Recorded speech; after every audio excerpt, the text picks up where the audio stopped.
पहलगाम हमले के बाद भारत के एक्शन से घबराया पाकिस्तान इस वक्त दर दर भटक रहा है और भटक कर मदद की भीख मांग रहा है।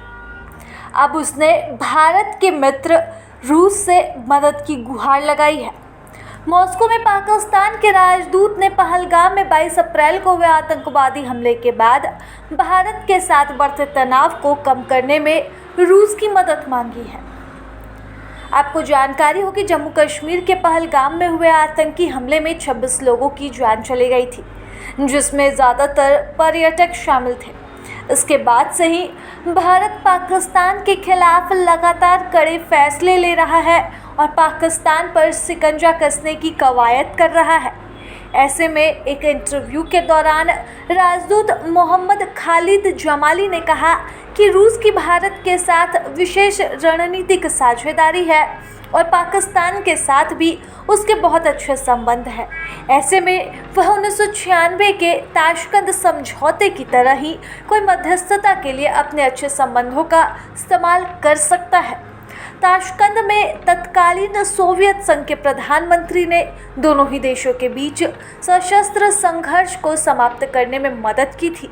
इससे पहले शुक्रवार को विदेश मंत्री एस जयशंकर के साथ फोन पर बातचीत के दौरान रूसी विदेश मंत्री सर्गेई लावरोव ने दोनों ही पक्षों से 1972 के शिमला समझौते और 1999 के लाहौर घोषणा पत्र की भावना के अनुरूप पहलगाम हमले के बाद तनाव कम करने का आग्रह किया था, जिसमें तीसरे पक्ष की मध्यस्थता के बिना द्विपक्षीय रूप से मुद्दे को हल करने का प्रावधान है। रूस के विदेश मंत्री ने जम्मू कश्मीर के पहलगाम में हुए आतंकवादी हमले के बाद पाकिस्तान और भारत के बीच बढ़ते तनाव पर रविवार ही चिंता जताई थी और दोनों ही देशों से संयम बरतने की अपील भी की थी।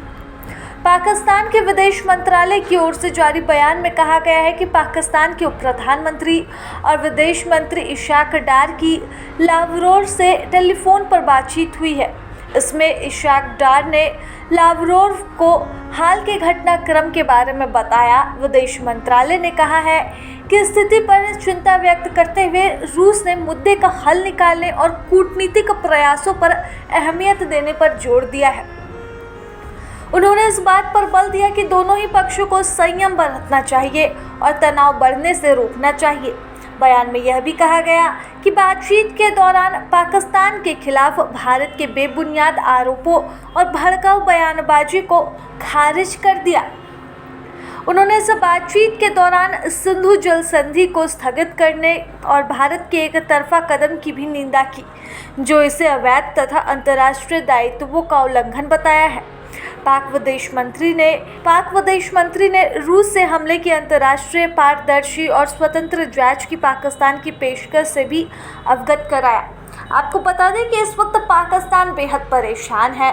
वजह है भारत। जिस तरह से पहलगाम में आतंकी हमला हुआ और उस आतंकी हमले में 26 लोगों की जान चली गई, उसके बाद से ही भारत पाकिस्तान पर लगाम लगाने की कोशिश कर रहा और इसी के तहत सिंधु जल समझौते को स्थगित किया गया, पाकिस्तान का पानी रोक दिया गया। इसके साथ ही हवाई पैच, इसके साथ ही एयरबेस पर भी पाकिस्तान का बैन लगा दिया गया और इसके साथ ही एयरबेस पर भी पाकिस्तान के बैन लग गया है और अब जो पानी जहाज जाता है उस रास्ते पर भी पाकिस्तान के जहाज के एंट्री बैन हो चुकी है। ऐसे में जल, थल और वायु तीनों ही मार्गों से पाकिस्तान को बैन की कवायद भारत लगातार कर रहा है। इस वजह से ही पाकिस्तान बौखलाया है और जगह जगह लोगों से मदद की गुहार लगा रहा है। प्रभातखबर.com, विश्वास वही, रफ्तार नहीं।